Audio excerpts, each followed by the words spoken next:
What's going on, guys? Rick with Rick's Toy Room, and this week has been insane.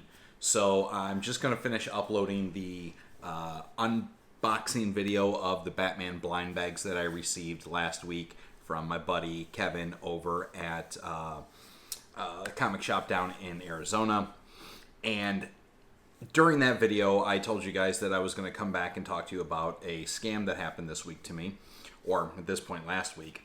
So let's get into that. I want to talk about that for a second. So as good as anybody is, every now and then you're going to get caught, right?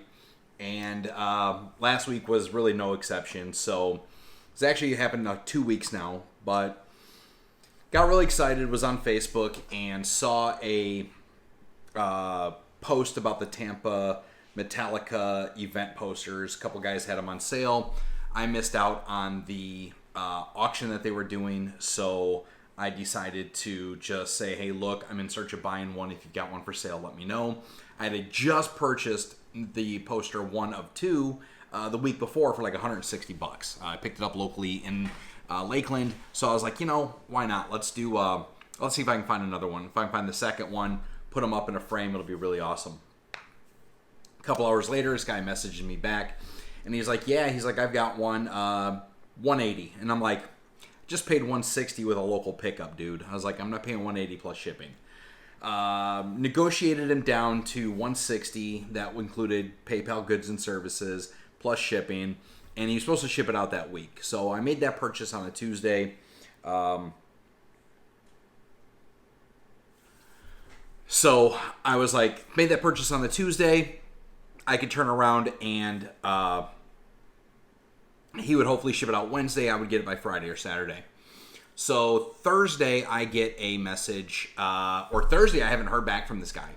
And he was really communicative during the whole payment processing, but there were a couple red flags, and we'll get into those. Thursday, I messaged him, like, hey, buddy, what's going on? Just checking to see if you got my tracking number. Would love to get my poster this weekend. No response. He reads the message, doesn't reply to it. And I'm like, okay, well, red flag number 2. Friday morning, I'm like, bro, what's going on? Where's my tracking number, right? You read the message, it's been like 12 hours. Nothing. He left me unread at this point. Put a question mark, leaves me unread. I'm like, I'm not dealing with this. I'm on red flag number 3. You're done. Let's call PayPal. So I call PayPal, and I'm like, hey, listen, I need to file a non-receipt item from my goods and services purchase. Here's the total, here's the date, here's the screenshots that the guy's not replying. Like, I want my money back. So PayPal instantly locks the funds on the account that I paid. And let's see how well you guys are paying attention. They lock the funds on the account that I paid, and the guy messages me almost immediately. I'd say probably within about 2 hours. And I'm like, oh, now you want to talk? Okay, well, I'm going to leave you on red for the day. I'm working. We'll deal with it. So I turn around and leave him on red. Saturday morning, I get in there and I look at it. I'm like, okay, he hasn't messaged me back. He hasn't said anything. So I'm like, screw it. I'm going to leave it go for a minute. Let's see if he replies back again. And Sunday, I get a message from... Sorry, I'm lots of messages. Sunday, I get a message from PayPal that the dispute's been canceled, or closed, excuse me. It's been closed, that a tracking number was provided, and tracking shows the package was delivered. Now, this is where the story starts to get a little sideways for a minute. So, I turn around, and I look at the tracking number, and I didn't look at it close enough originally. First thing I see is package was delivered on Thursday to Hudson, Florida. And I'm like, I was here Thursday. I worked from home. But I remember seeing UPS stop in front of the house, drop a package off next door. The guy probably misdelivered it. No problem. So I'm excited. I run over to next door. No answer. No answer. And it's about 8:30 in the morning. So I'm like, okay, maybe they're sleeping in. It's Sunday. Wait till about 10, go back over there, kick on the door some more. No answer. Now, me and this next door neighbor, we're not friends. We're barely neighborly, okay? So I'm not shocked that they're kind of being, unwilling to answer the door, but at the same token, if they have my box, then I want my shit back.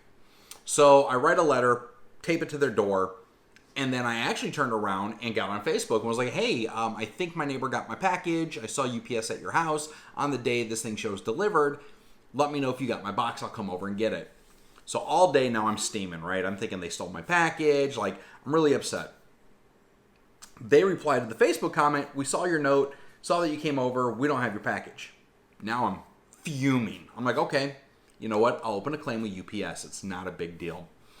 I was like, I'll let UPS deal with this, and we'll, one way or another, I'll get my box or get my money. I don't care. Call UPS, and UPS is like, well, how many packages was it? And I'm like, what do you mean packages? It's one. It was a single item purchase. The tracking number does not show your name on it. They're like, the tracking number shows it's one piece of 3. And I'm like, why would you ship a poster in 3 packages? Now I'm starting to question everything. So fast forward a little bit. I'm on the phone with UPS now for about an hour.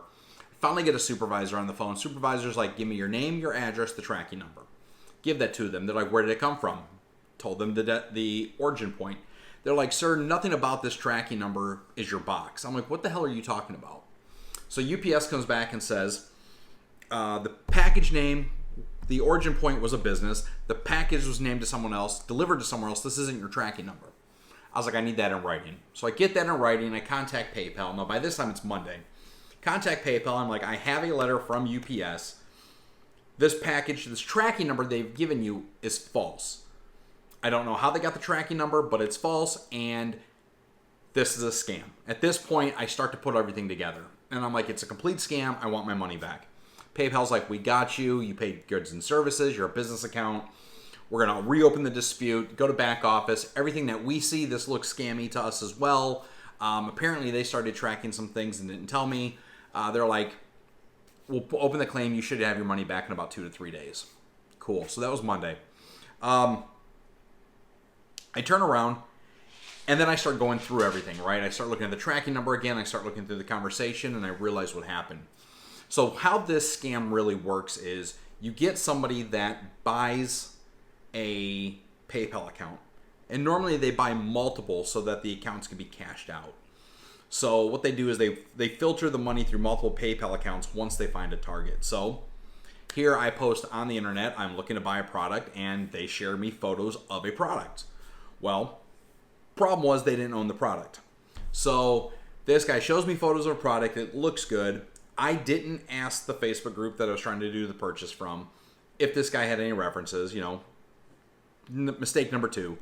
Luckily, though, I negotiated goods and services, because goods and services, if you don't get your product, it's basically an insurance for PayPal. They give you back your money. No big deal. So again, how the scam works is you get a scammer that buys a handful of PayPal accounts from the dark web, and they're cheap. They're $5 to $15 a piece, and this is full credentials, verified. They've been open for a couple years. And the reason you do that is so that it doesn't lock the money up, so that as soon as it hits the account, you can transfer it around. If you took an account that was less than a year old, typically PayPal has like a check and balance system where it's like, okay, well, you transfer money into an account that's less than a year old, it's got to sit for 7 days, and scammers don't want that. So they buy a couple accounts, they find some target, they say, yes, I have an item, here's these pictures, send me money. And here's where the first red flag that I should have caught was. When I asked this guy for his PayPal account to pay him, the account came up and said, this account's not available for money transfers. And that should have been a dead stop. They probably already used this account multiple times. It's probably been reported to PayPal a few times. The account was blocked. I should have known this was a red flag. Stupid me, not paying attention, excited to get the poster for a deal. Just went forward. The guy gave me a second PayPal address, and I sent money there. When the money hit that second account, the guy was trying to transfer it out. So when I froze the account, it locked all the transactions going down the tunnel, so the guy couldn't necessarily get to his cash immediately. Now, the part of the scam I don't know how he got away with, or at least I don't know how he accomplished it, was they found a tracking number that shows UPS delivered a package in Hudson, Florida to my zip code. Why that's important is because when you open a dispute with PayPal and UPS now no longer shows you the address that a package was delivered to, when you put in a tracking number. They just say zip code, city, yes or no, it was delivered.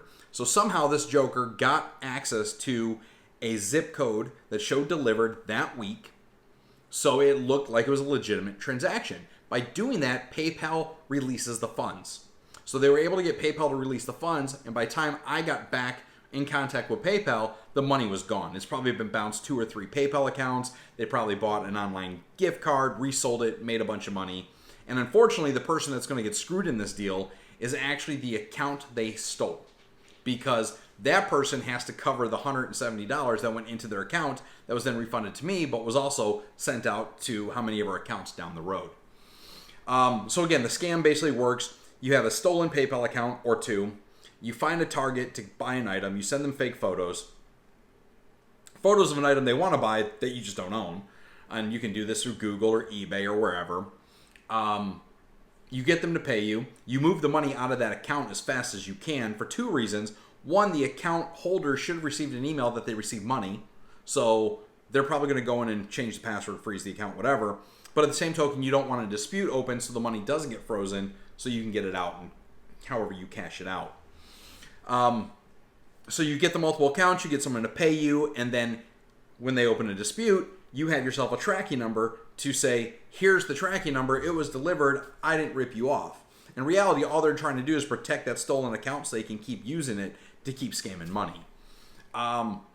Honestly, by the time it was done, I was actually impressed. I was no longer mad that this guy ripped me off. I mean, I was never mad that they ripped me off. My money was guaranteed. PayPal, goods and services. As long as I've got proof I never got it, I get my money back. PayPal don't care. So I was never worried about the money. I was more worried about actually if the poster was delivered, that these jokers next door had it and I wanted my shit back. But they didn't get it, so I had to obviously make a public post on Facebook like, oh, here's the scam, here's how it worked. The tracking number's fake, my bad. No false alarms. Or no alarms. So I was actually impressed. I mean, I've seen this scam multiple times. I've never seen the tracking number step to it. So they've upped their game. My best guess at this point is possibly ChatGPT was able to provide a tracking number. UPS's tracking system is not protected. So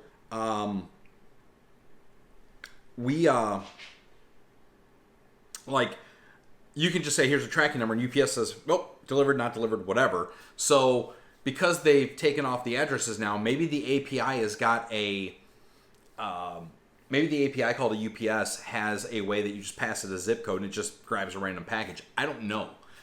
That's the part I would like to find out, because that's the part of the scam that's new, and that's the part that now makes the scam dangerous. Because if you're not able to or not willing to put in the effort to talk to UPS to confirm the tracking number is or is not yours, you're never going to have evidence to PayPal to prove that the item was never delivered. So the only defense right now that I can even consider to this particular style of scam is to request anything that you buy through a online seller, whether it be eBay, Mercari, Facebook Marketplace, just random Facebook guy, pay for signature delivery. Because this will, again, if they attempt to give you a fake tracking number, you'll have a text message conversation that says, I paid for signature, they didn't send it signature, I want my money. I want my stuff. And that's really, like I said, the only thing that protected me was that UPS's claims department was able to tell me and willing to send me a letter that says, and they sent it via email, that said, look, this package tracking number does not belong to this person. This is not their package. Do with that what you will. So be diligent, guys. Look for the red flags. If someone gives you a PayPal address and it doesn't go through the first time, take that as a sign. If they do not accept goods and services, take it as a sign. And again, these guys are going to start taking goods and services because now they have this way of getting UPS tracking numbers. So be diligent. If it feels funny, don't do it. One thing that I've seen a lot of guys do is they request someone put their name and the date on a piece of paper on top of the product they're selling to say, you have it, this is you. So far, ChatGPT hasn't been able to fake those type of things. We'll see. ChatGPT is getting good and these scammers are getting better. So good luck, guys. Hopefully you don't get scammed, and hopefully this story teaches you a quick lesson. Speaking of scams, I've got some updates about the National Gaming Expo. We're going to get to that in the next video. And then I've got some new stuff to open, so we're going to do another unboxing video for that too. All right, guys, we'll talk to you later.